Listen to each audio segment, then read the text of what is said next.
Pauta em debate. Oferecimento Vilagem de Engenho. Fone 3154-8004. Bateria Impact e Construtora Prestes.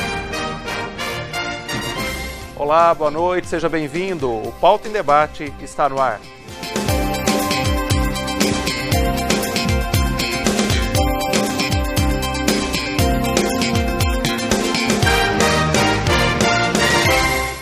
No Pauta em Debate desta noite, eu tenho a alegria, a honra e a satisfação de receber aqui na bancada o professor doutor Marco Vinícius Schein, que é da Universidade Federal de Juiz de Fora, está aqui em Londrina e vai discutir conosco acerca da PEC 241.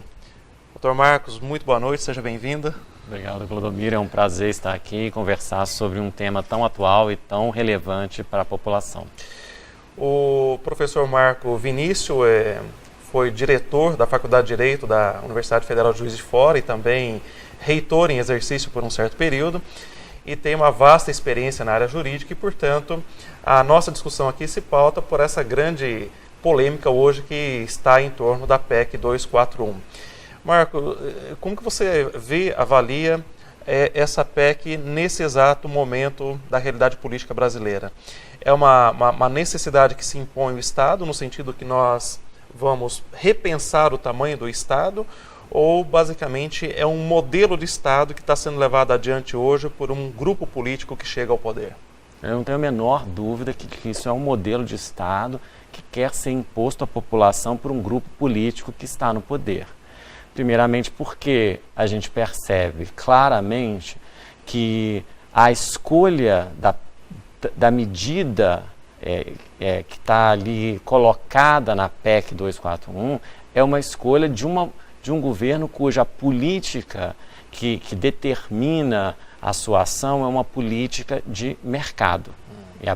É o anseio do mercado. O que o mercado privado precisa hoje? Ele precisa de uma rigidez econômica, ele precisa que o governo, que o Estado diminua o seu tamanho, diminua os gastos. Mas quem é o Estado hoje? Né? A gente tem que fazer essa pergunta, né? Quem é esse Estado? Quem compõe o Estado? Eu costumo dizer que no Brasil a gente não tem essa necessidade de ter um lobby, né? Como tem, por exemplo, em alguns países, como nos Estados Unidos, que tem essa coisa de querer conter o lobby no Senado, na Câmara dos Deputados. Porque no Brasil todos os deputados e todos os senadores foram de alguma forma financiados por empresas. Então esse financiamento de campanha por empresas, e agora com essa contenção desse financiamento, ou seja, agora o financiamento tem que ser por pessoa física e não mais por pessoa jurídica, eu diria que essa PEC é quase que um ato desesperado de quem hoje tem o controle do mercado, quem tem hoje o controle do Senado e quem é que tem controle hoje do Senado e da Câmara dos Deputados, as empresas. E, na verdade, você toca na questão do financiamento privado de campanha. Isso foi retirado do Brasil não por uma decisão legislativa, mas por uma questão judicial, ou seja, o STF que acaba definindo e a presidente acabou vetando o que veio da reforma eleitoral do Eduardo Cunha, atendendo a esse quesito do Supremo Tribunal Federal. Se dependesse dos nossos políticos, provavelmente nós ainda teríamos o financiamento privado pelas empresas. Na verdade, ficou um grande vácuo, né? Porque se não vem das empresas, nós também não temos no Brasil uma experiência em que as pessoas físicas realmente façam doações de campanha. Eu acho que o único exemplo assim, hoje que a gente tem no Brasil em termos de financiamento privado por pessoa física, o exemplo mais marcante para mim hoje é a campanha do Marcelo Freixo no Rio de Janeiro. O Marcelo Freixo ele tem conseguido um apoio maciço de pessoas físicas que acreditam na proposta do Freixo. Mas é óbvio que o Freixo ele se distingue dos demais políticos pela sua trajetória mesmo pessoal na luta contra... Até lembrando, o Freixo é o candidato hoje no segundo turno da Prefeitura do Rio de Janeiro pelo PSOL.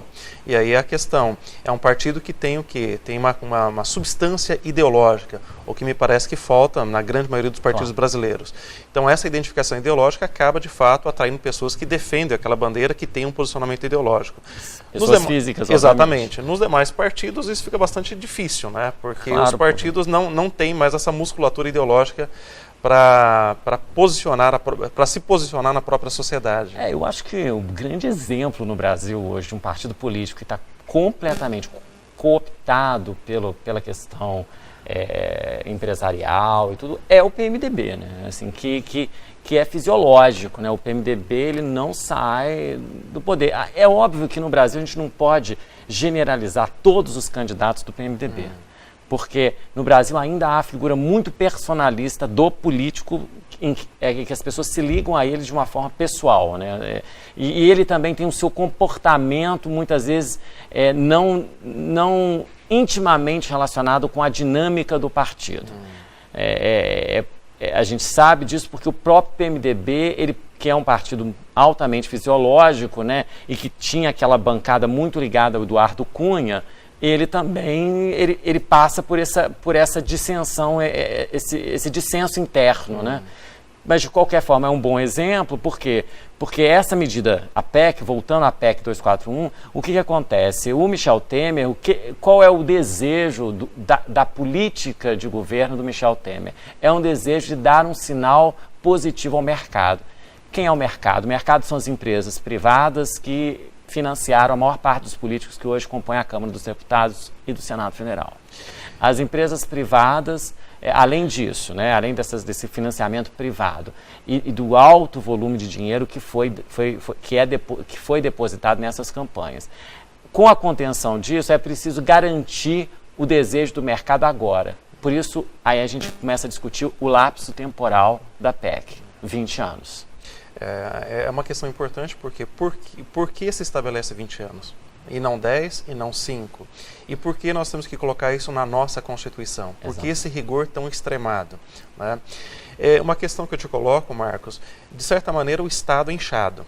Né? Sim. Nós temos aí uma grande dificuldade de contenção de gastos. Contenção de gastos. Públicos. Exatamente. Não seria um momento para que a própria sociedade pudesse participar mais ativamente desse debate? Porque me parece que a PEC hoje ela vem de uma forma muito rápida, né? Não há um debate com a sociedade muitas vezes não entende o que está acontecendo, e isso, de certa forma, com esse discurso que nós temos que realmente limitar o gasto do Estado, coloca também em xeque o quê? A qualidade do serviço público, porque, de certa maneira, diz para a sociedade, olha, nós vamos nos limitar do ponto de vista da saúde, da educação e da segurança pública a isso que nós temos nesse exato momento. Seria por aí? Exatamente. A grande questão hoje, quando você pensa na PEC 241, é que a pergunta que surge em termos assim na sociedade, de um modo geral, do cidadão comum, olha, é claro, o cidadão comum ele acha mesmo que o Estado está gastando demais, porque ele recebe um aporte midiático, né, da TV, e aí a gente tem as TVs, né, a mídia que controla essa informação, e a mídia dominante no Brasil hoje, que vai dizer o seguinte, olha, que passa para o cidadão comum aquela ideia de que, olha, que o governo está gastando demais, que isso vai levar o Estado à bancarrota, que o Estado não pode mais investir em política social. Há todo um processo de criminalização do que foi a gestão mais social do Partido dos Trabalhadores, com todos os problemas que a gente possa hoje verificar no processo de construção política do PT no governo, a gente tem que reconhecer que uma série de ações sociais foram implantadas no Brasil. Então é preciso desconstruir isso, porque isso é muito positivo para a massa da população. Porque a massa da população no Brasil é pobre. E ela precisa de Bolsa Família, precisa de saúde pública, precisa de educação pública de qualidade. Então, como você convence essa massa de que uma PEC 241, que foi feita para atender a uma demanda do mercado, para diminuir a dívida pública, mas também para equilibrar taxa de juros, para aumentar os rendimentos privados. Se você compara em termos de receita pública, né? Há questões que você pode fazer para aumentar a receita pública no Brasil? Claro que há. É aumentar imposto. Mas você vai criar CPMF para toda a população? Ou você vai pensar no chamado imposto das grandes fortunas, que nunca foi regulamentado no Brasil, até hoje está na Constituição Federal? Você vai pensar nos impostos sobre rendimentos, dividendos, que desde 95 são isentos? E essa é outra questão, né? Quer dizer, nós temos uma carga de impostos elevada no Brasil, mas nós não entendemos muitas vezes que quem paga imposto paga lá na ponta, ou seja, quem consome, mas nós não taxamos renda no Brasil. Exatamente.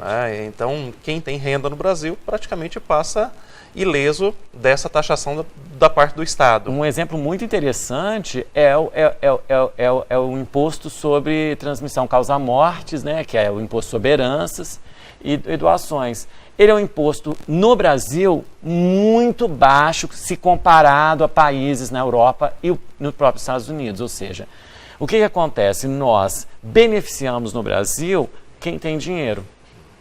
A gente não é capaz de perceber que se a gente aumenta esses impostos, isso não vai recair sobre a massa da população, sobre quem de fato hoje tem uma carga tributária muito alta, e você vai, de alguma forma, começar um processo de distribuição de riqueza. Porque distribuir riqueza significa que quem ganha mais vai ter que contribuir mais para o Estado.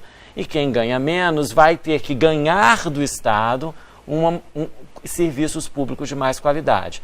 Então, a PEC, já me fizeram essa pergunta, né, informalmente, até, mas não tem outro jeito. Ou você equilibra os gastos públicos ou o país vai para a bancarrota. Sim, nós vamos equilibrar os gastos públicos, mas política é escolha.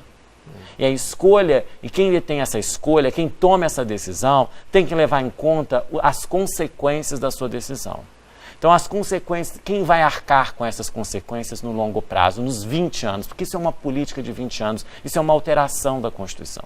E uma alteração muito séria, que vai afetar diretamente direitos fundamentais, como direito à educação, direito à saúde. Mas isso daí, a gente não pode se limitar por isso, porque senão a economia não vai dar conta, e se a economia não der conta, aí como é que a gente vai fazer para manter o país? Porque aí não vai ter estrada, não vai ter uma série de outras questões de infraestrutura. Então, o Estado tem que saber, ele tem que estabelecer prioridade. Então, você tem que ver o que são direitos fundamentais, porque direitos fundamentais são cláusulas pétreas, como diz o artigo 60, parágrafo 4º da Constituição.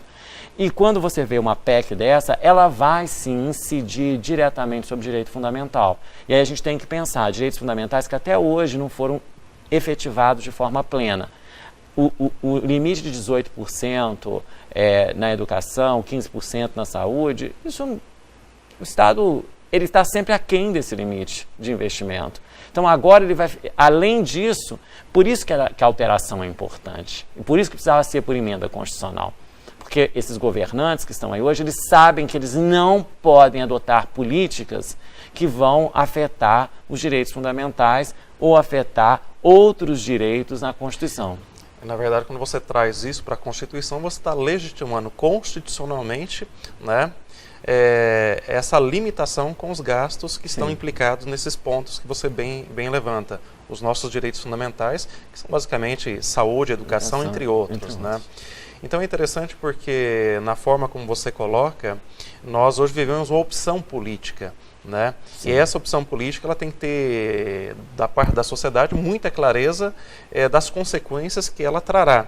Né? Se de um lado, de fato, o Estado precisa conter gastos, do outro, nós, enquanto cidadãos, nós temos que ter o quê? Essa clareza de que nós estamos dando uma anuência em relação ao limite, ao teto, em relação às políticas públicas que nós temos no país. Marcos, já caminhando aqui para o final da nossa entrevista, a quem eu agradeço imensamente a sua presença, outro aspecto que norteia tudo isso é o aspecto democrático. Né? O Brasil tem uma democracia muito jovem e me parece que nós estamos tendo políticas agora, toda uma movimentação no Congresso Nacional e que nós estamos muito distantes, enquanto sociedade, da participação disso. É o caso que você coloca da PEC 241, mas também da reforma do ensino que veio por medida provisória. Isso é um pouco preocupante? É muito preocupante. É extremamente preocupante, porque a sociedade, quando ela se aliena desse processo, quando o cidadão comum ele não percebe quais são essas manobras políticas e quais são os efeitos dessas manobras políticas na sua vida privada, nas escolhas que ele vai realizar nos próximos 20 anos, ele está abrindo mão do seu direito mais básico, que é o direito à liberdade. o direito dele poder fazer as suas escolhas. Vai chegar um momento em que essa PEC, porque por enquanto ela está no papel, ela está na teoria, mas quando ela se tornar na prática, o cidadão comum é quem vai sofrer mais. E esse cidadão comum, ele não está participando desse processo. Marco, infelizmente nosso tempo chega ao final. Quero te agradecer imensamente pela sua presença, participação. E quem sabe, numa outra oportunidade, a gente continue a conhecer com essa temática, quem sabe avaliando lá na frente as consequências e os desdobramentos dessa ação política no momento. Obrigado, eu que agradeço. Nós vamos para um rápido intervalo comercial, voltamos na sequência com mais informações para você.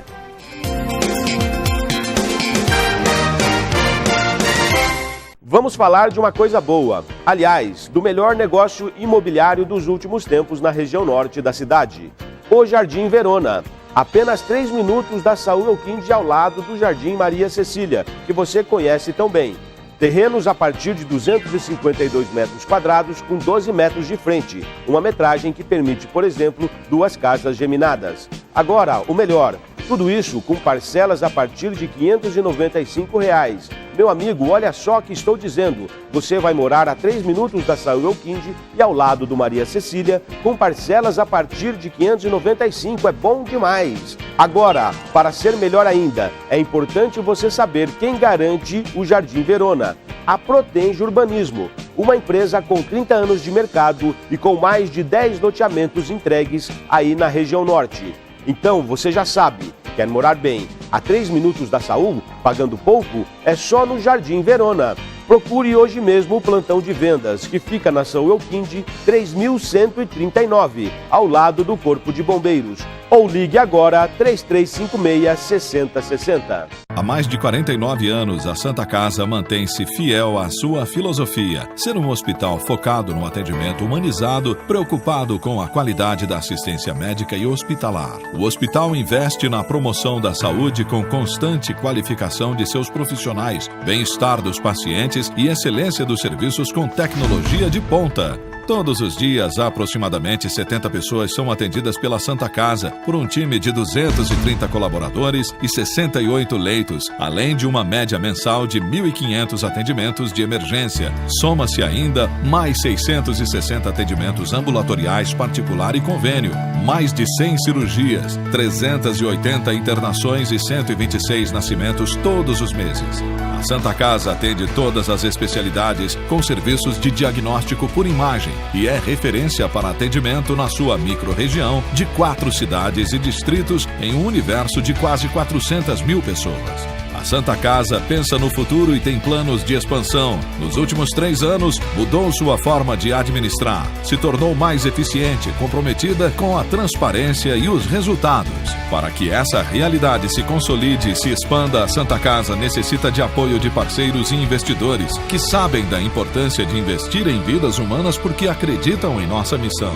A Santa Casa precisa de sua ajuda. Abrace conosco essa causa. Abrace a Santa Casa. Santa Casa de Cambé, desde 1952.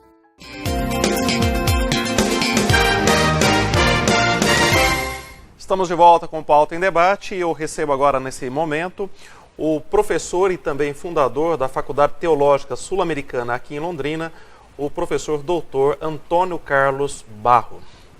Antônio Carlos, seja bem-vindo ao programa. Prazer é meu estar com você, Clodomiro. Na verdade, o tema que nos move aqui nesse momento é o tema da espiritualidade. Você que fez inclusive seu doutorado em teologia nos Estados Unidos, trabalha com essa parte acadêmica aqui no Brasil há 20 anos, se eu não estou enganado. Como que você avalia hoje o papel da espiritualidade no mundo? Ou seja, esse mundo complexo, para muitos pós-moderno, esse mundo tem um espaço ainda para a religiosidade, para a espiritualidade?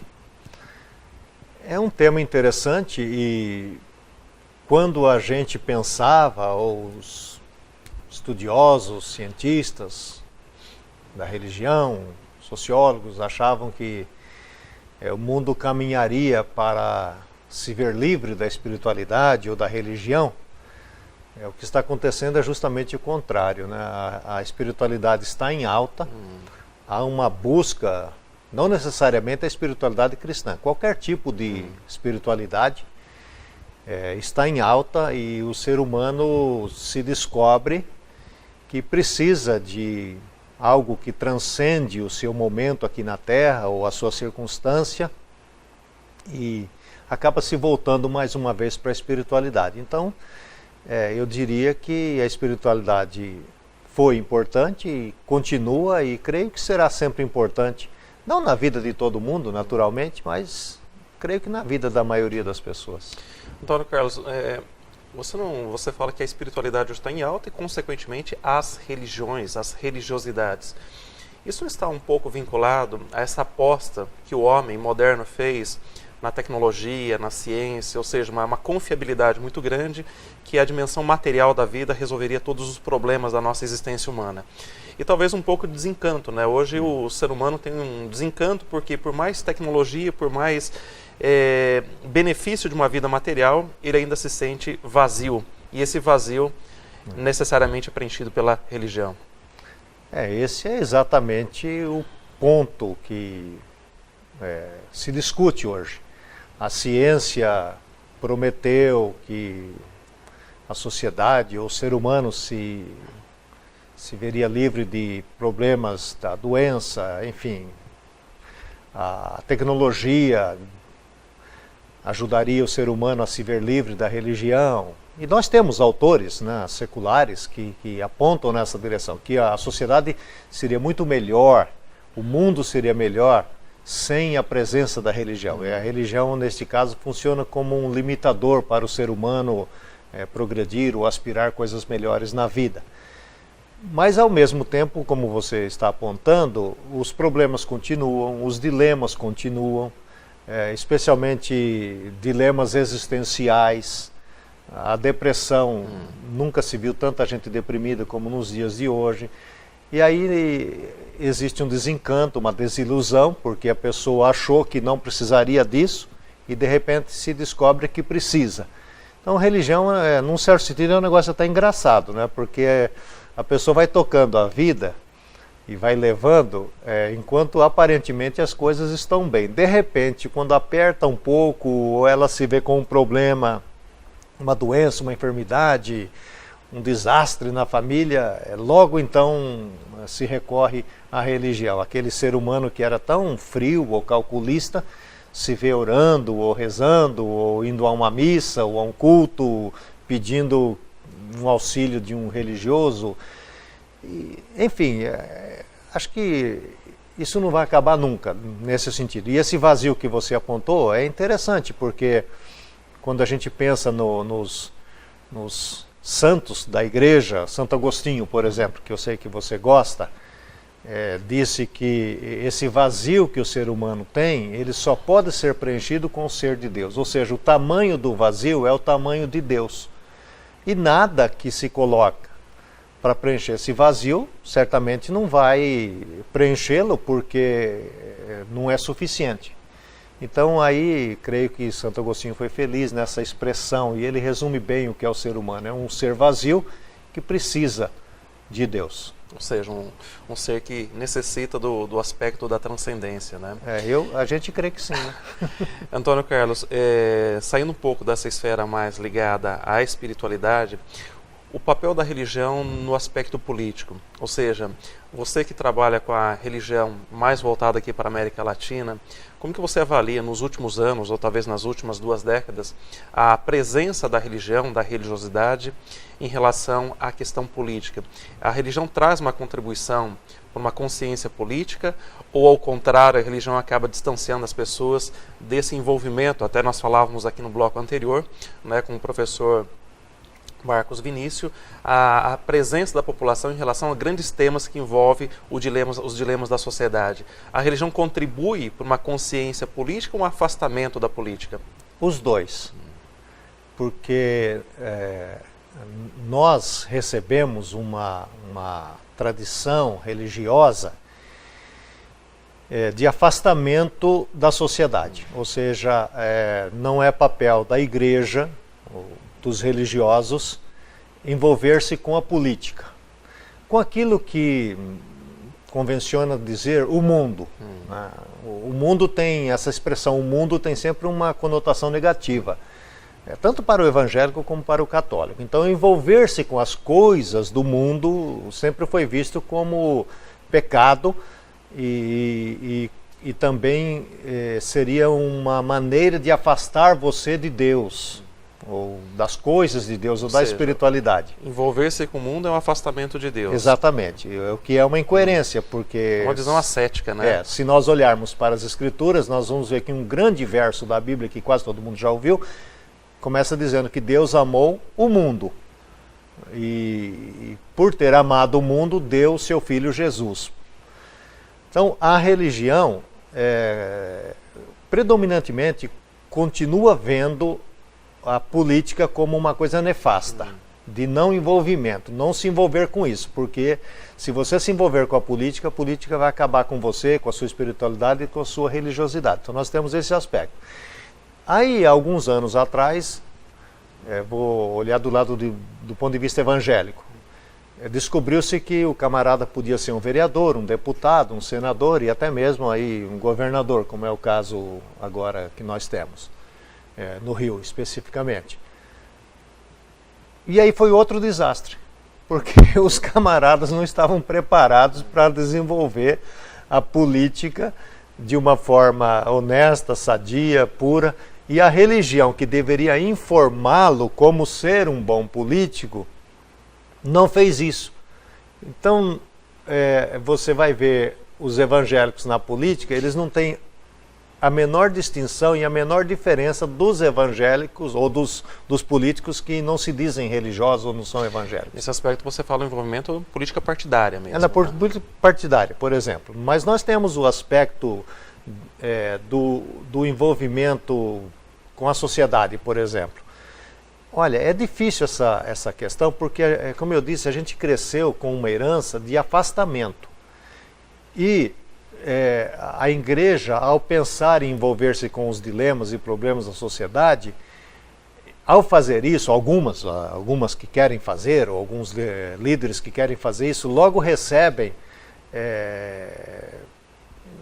a pecha, ou nomes, ou são rotulados como comunistas, petistas, ou socialistas. Raramente a pessoa consegue ver que esse envolvimento com o ser humano, na integralidade do ser humano, é uma coisa do Evangelho, é uma coisa de Jesus Cristo. E aí a questão é interessante, né, Antônio Carlos, porque se a religião ela tem que ter esse olhar para o mundo também, ou seja, não perder a perspectiva transcendente, mas olhando para o mundo, olhando também para as mazelas, para as feridas que nós temos dentro da própria sociedade, significa que a religião ela tem que dar uma contribuição também, uma contribuição que seja positiva a esse mundo, no sentido de melhorá-lo, transformá-lo, né? E nisso me parece que a religião ela acabaria ganhando uma visão mais integral, que é um pouco que você trabalha na teologia integral. Porque exatamente, nós recebemos também uma outra herança de que o que importa para Deus é a alma do sujeito. Então até tem algumas expressões assim, salvar almas. Como se a pessoa fosse uma alma destituída de um corpo. Destituída de corpo, de sentimentos, de emoções, de necessidades, de desejos, não precisasse almoçar, trabalhar ou coisas assim. Então essa coisa de salvar almas é fortíssimo na igreja. E aí quando você fala que essa pessoa vive numa sociedade e ela precisa também de receber da igreja instrução ou receber da igreja a promoção do valor humano, a pessoa fala, mas isso aí não é o papel da igreja. Isso aí não é o que a igreja está no mundo para fazer. Porque vai desviar a atenção da igreja de salvar a alma da pessoa. Ou seja, a igreja vive num dilema sempre, né? Sempre. Pelo menos os que são mais conscientes, né? Porque tem uns que não vivem esse dilema nunca. Porque eu te coloco uma outra questão. Nós falamos da perspectiva mais do indivíduo espiritual, da perspectiva da política, social, e agora eu te coloco uma outra questão, a questão do mercado. Né? Algumas denominações religiosas também tiveram uma grande inversão em relação ao papel delas frente ao mercado. Né? Esse distanciamento do mundo, consequentemente da riqueza, mas nós temos aí também segmentos que hoje estão bem acopladas ao mercado. É correta essa leitura que eu estou fazendo? Houve uma mudança de paradigma? Sim, e é uma realidade da qual a gente não pode escapar. E eu até, sendo pessimista, né? Porque eu sou pessimista. Teólogo pessimista. Eu sou teólogo pessimista. só vai aumentar isso, não vai diminuir. Por quê? Porque a sociedade tem, e especialmente a sociedade nossa mais pobre, tem uma necessidade que o governo não preenche. A necessidade especialmente de saúde, na área da saúde. Isso volta ao primeiro bloco, né? Quer dizer, as deficiências das políticas públicas do próprio Estado. Então veja, você não tem acesso a um serviço que deveria ser provido. Aí você encontra igrejas ou religiosos que dizem que Deus vai fazer isso. Mas, para que Deus faça isso, você tem que ter uma contrapartida, porque Deus não vai dar nada de graça para você, não vai dar de mão beijada para você. Então você tem que dar para Deus, entenda-se a igreja, que nesse caso a igreja é representante de Deus. Igreja, denominações religiosas. A denominação religiosa, ela representa Deus, especialmente na hora de receber. E promete dar à pessoa uma coisa que eu tenho ensinado na nossa escola, que é um erro capital, é prometer entregar para a pessoa uma coisa que você não tem. Por exemplo, você vai ser curado, mas eu não posso curar ninguém. Então você diz que Deus vai curar, mas você sabe se Ele vai curar? Como é que você pode prometer uma coisa? Você perguntou para Deus, olha, essa pessoa que tem um dilema na sua saúde, e você vai curá-la? Vou. Então eu poderia até prometer. Então promete-se uma coisa que você não tem.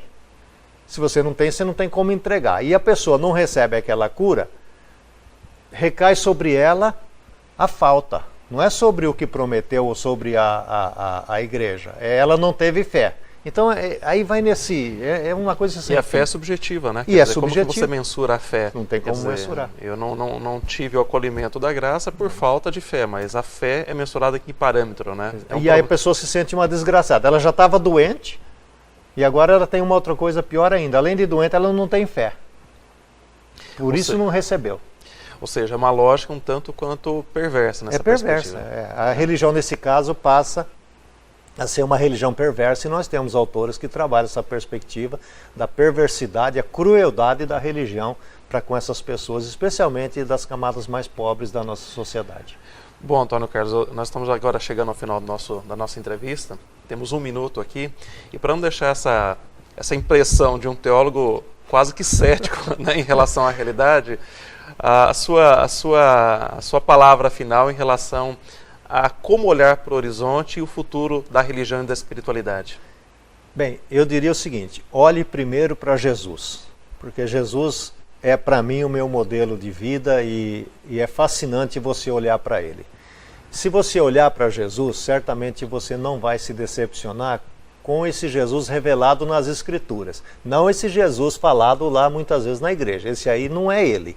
Então leia as Escrituras, quero deixar esse desafio com os seus telespectadores fiéis, né, a você aqui. Leia as Escrituras e descubra nelas o verdadeiro Jesus. Ok. Quero agradecer imensamente, Antônio Carlos, a sua presença aqui e espero que você volte em outras ocasiões com a possibilidade de continuar esse bate-papo aqui. Vai ser uma alegria. Obrigado. Você que deseja morar bem, preste atenção nesse recadinho. Vamos falar de uma coisa boa. Aliás, do melhor negócio imobiliário dos últimos tempos na região norte da cidade. O Jardim Verona. Apenas 3 minutos da Saúl Elquinde ao lado do Jardim Maria Cecília, que você conhece tão bem. Terrenos a partir de 252 metros quadrados com 12 metros de frente. Uma metragem que permite, por exemplo, 2 casas geminadas. Agora, o melhor, tudo isso com parcelas a partir de R$ 595. Meu amigo, olha só o que estou dizendo. Você vai morar a 3 minutos da Saúl Elquinde e ao lado do Maria Cecília, com parcelas a partir de R$ 595. É bom demais. Agora, para ser melhor ainda, é importante você saber quem garante o Jardim Verona. A Protenge Urbanismo, uma empresa com 30 anos de mercado e com mais de 10 loteamentos entregues aí na região norte. Então, você já sabe, quer morar bem a 3 minutos da Saúl, pagando pouco? É só no Jardim Verona. Procure hoje mesmo o plantão de vendas, que fica na Saúl Elquinde 3139, ao lado do Corpo de Bombeiros. Ou ligue agora 3356-6060. Nós vamos para um rápido intervalo comercial e voltamos na sequência com mais informações para você, aqui no Pauta em Debate.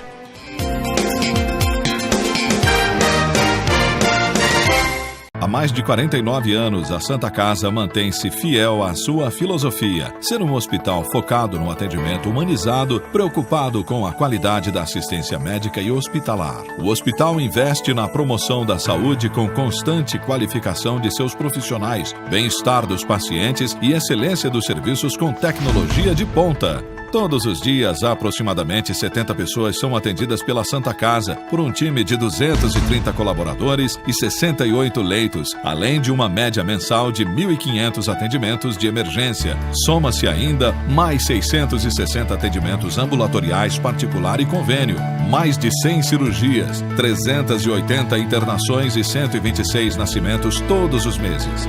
A Santa Casa atende todas as especialidades com serviços de diagnóstico por imagem e é referência para atendimento na sua microrregião de 4 cidades e distritos em um universo de quase 400 mil pessoas. A Santa Casa pensa no futuro e tem planos de expansão. Nos últimos 3 anos, mudou sua forma de administrar, se tornou mais eficiente, comprometida com a transparência e os resultados.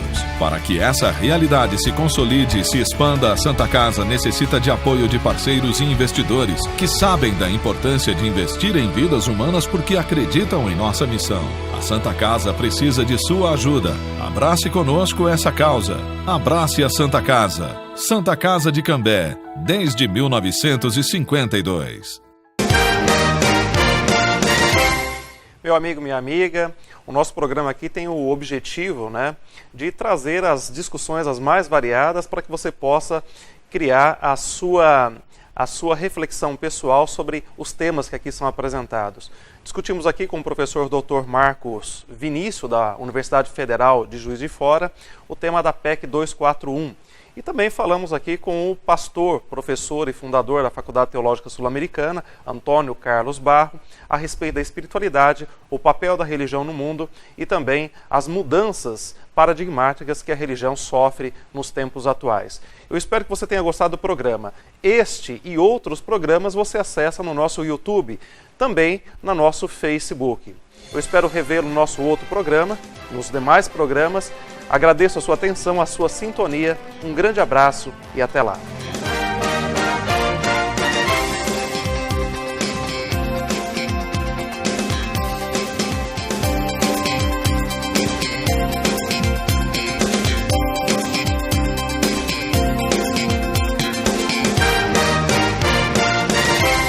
Pauta em debate. Oferecimento Vilagem de Engenho. Fone 3154-8004.